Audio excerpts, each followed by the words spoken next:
और इसी बीच आपको सीधा लेकर चलते हैं उत्तरकाशी, जहां पर टनल मामले में सीएम पुष्कर सिंह धामी प्रेस वार्ता कर रहे हैं।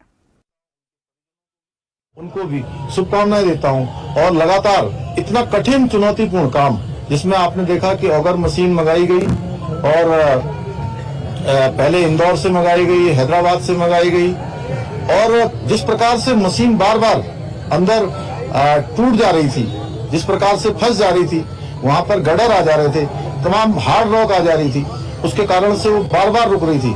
लेकिन जो हमारे दिल्ली जल बोर्ड के और गोरखपुर से जो नीचे जाकर मैनुअल माइनिंग करने वाले थे, उन सभी का भी मैं अपनी ओर से धन्यवाद भी करता हूं, उनका मैं अभिनंदन करना चाहता हूं। मैं सभी से एक से अभी मिला हूं और उन मजदूर भाइयों से भी मिला हूं जो बाहर निकल कर आए।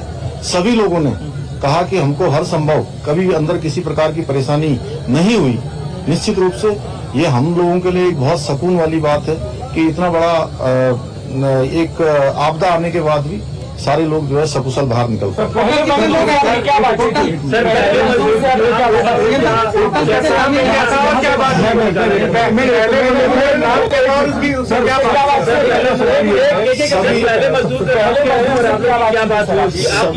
देखिए अलग अलग थे, जैसे कि अंदर विशेष रूप से जो हमारी शुरू से बात हो रही थी उसमें सबा अहमद, गब्बर सिंह और अखिलेश, तीन इनके जो टीम लीडर थे उनसे लगातार हमारी बात हो रही थी। उसके बाद आने वाले सभी लोगों से लगातार बात हुई है। सभी पूरे देश भर के जितने भी मजदूर भाई उसके अंदर थे, सभी ने स्वयं ही आकर, चूंकि उनके लिए बहुत ही भावुक क्षण था, लेकिन उसके बावजूद भी उन्होंने कहा कि हमको किसी परेशानी का कोई सामना नहीं।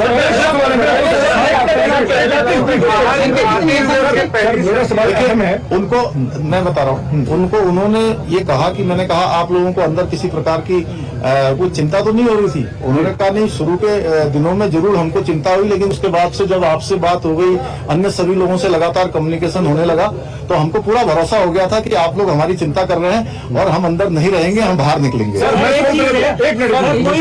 ये है कि क्या आप जो रेस्क्यू नहीं,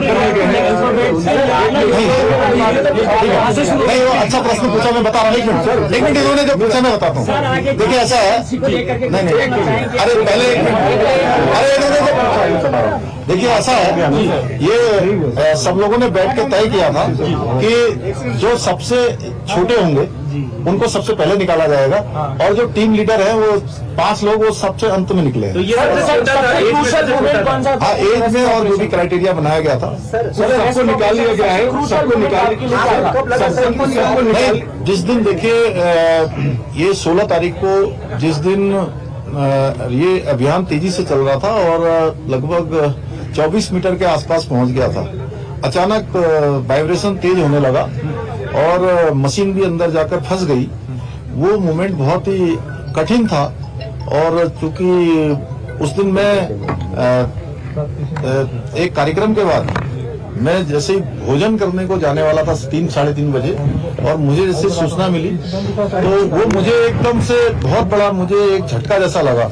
लेकिन मेरा ईश्वर पर और बाबा बौखनाथ पर पूरा भरोसा था कि वो निश्चित रूप से सबका जीवन बचाएंगे, सबको सुरक्षित बाहर निकालेंगे और उनका आशीर्वाद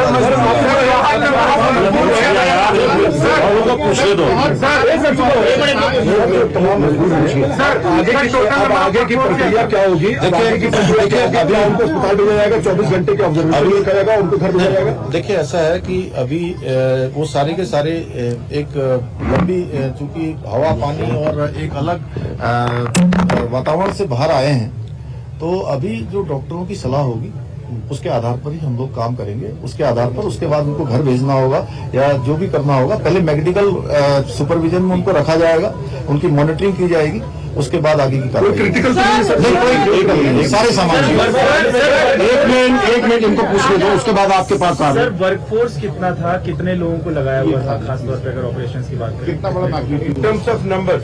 देखिए अब ये नंबर तो मैं आपको देख के बता दूंगा, लेकिन इसमें जिन जिन लोगों की भी आवश्यकता पड़ी और देश के अंदर और विदेशों में भी जो टेक्नोलॉजी और जो विशेषज्ञ इसके थे, हमने सभी से कंसल्ट किया था और जो सबसे अच्छा रेस्क्यू हो सकता था उस तरफ हम लोग बढ़े। हालांकि कठिनाई आई, आप कंप्लीट करने बोलिए।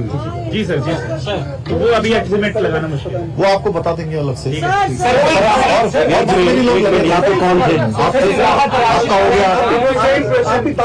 मंदिर में गए, वीके सिंह भी बाबा के मंदिर में गए। गांव वालों का कहना है कि जब तक मंदिर नहीं बनेगा हम आगे काम नहीं होने देंगे। क्या सरकार वो पहले ही हम लोगों ने तय कर लिया है कि मंदिर वहाँ पर बनेगा, बाबा बाबूनाथ की कृपा से। गाँव वालों से पहले ही वो डिसाइड हो गया ऑलरेडी। सो मोटो हम लोगों ने एक मिनट बाबा, एक मिनट। इस पूरी कड़ी में रैट माइनर्स की भूमिका कितनी अहम थी?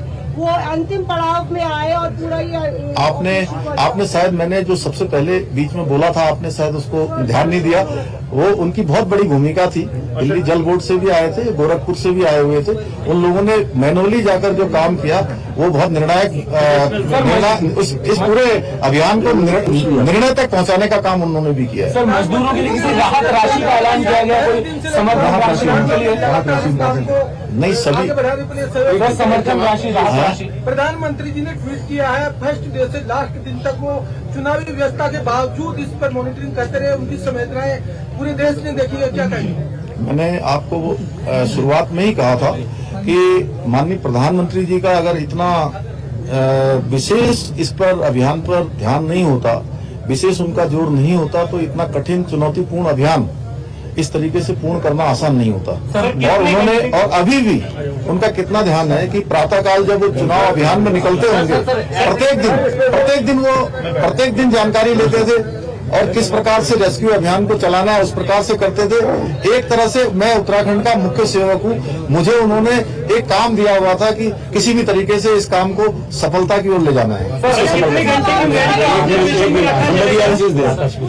कोई और है? आपने कब ठाना कि मुझे यहाँ कैंप करना पड़ेगा और आपने लगातार कैंप किया? नहीं, मैं दीपावली के अगले दिन यहाँ आया था और उस दिन के बाद फिर मैं लगातार यहाँ आता रहा बीच में। और एक समय ऐसा आया कि अभियान हमारा बहुत तेजी से आगे बढ़ रहा था, फिर बीच में रुका। जब बीच में अभियान रुका तो उसके बाद मैंने तय किया कि जब तक ये अभियान पूरा नहीं होगा मैं सारा कामकाज यहीं पर रुककर करूंगा, कामकाज भी करूंगा और इस अभियान को भी पूरी तरह से देखूंगा। एक मिनट। नहीं, राहत राशि के लिए देखिए, राहत राशि के लिए हमने अभी सभी श्रमिक भाइयों के लिए अपने उत्तराखंड राज्य की तरफ से 1-1 लाख रुपए की जो है व्यवस्था की है। 1-1 लाख रुपए की जो है कल हम उनको सभी को चेक सौंपेंगे और भी जो सहायता होगी वो करेंगे। और NHI DCL जिसमें वो सभी लोग काम करते हैं उनसे भी हम अनुरोध करेंगे कि उस हमारे इन श्रमिक भाइयों को जो 41 हैं उनको जो है कुछ दिनों के लिए 15 दिन, 20 दिन या 1 महीने के लिए सवेतन उनको जो है उनके घर जाने के लिए और रहने की जो है अनुमति देते हैं। धन्यवाद सर। कितने घंटे की मैच है? एक मिनट इनको पूछ लेना चाहिए, बड़ी चीज sir, may be in terms of the cost जो भी लगी या वर्कर, और दूसरा क्या एयरलिफ्ट करने की बात आ रही है, नॉट फॉर मेडिकल बट घर जाने के लिए? अभी देखिए, सबसे पहले अभी सभी लोग बिल्कुल जो भी अभी चेकअप हुआ आने के बाद उनका ब्लड प्रेशर चेक हुआ है। हमने जो भी जरूरी जो शुरुआती जो लक्षण होते हैं वो किसी प्रकार के किसी भी कमजोरी के या किसी थकावट के, किसी बुखार के कोई भी लक्षण उनके अंदर नहीं है। सारे के सारे स्वस्थ हैं। और इतना बताऊं कि जब उनके लिए अंदर स्ट्रेचर की व्यवस्था की थी कि वो स्ट्रेचर से आए, उसमें स्ट्रेचर पे नहीं आए, सारे लोग क्रॉलिंग करके आए हैं। तो वो सब स्वस्थ हैं और अच्छे तरीके से थे। इसलिए पहला सवाल जो मेरा था, हाँ, एक मुझे हम लोग मैग्नीट्यूड समझा दीजिए, कितना बड़ा ऑपरेशन था, may be in terms of कितना कॉस्ट आया या फिर इन टर्म्स ऑफ कितना वर्क?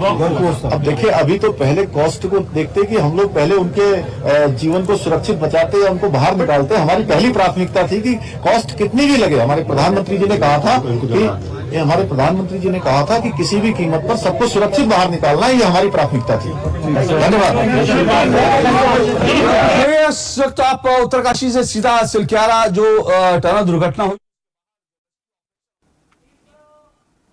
आपको बता दें कि उत्तरकाशी की तस्वीरें आप देख रहे हैं। सुरंग से सभी 41 मजदूरों को बाहर निकाल लिया गया है। जी हां, आपको बता दें, रेड माइनर्स की सहायता से सुरंग में फंसे सभी 41 मजदूरों को बाहर निकाल लिया गया है। इसी के साथ सीएम धामी भी वहां पर मौजूद है।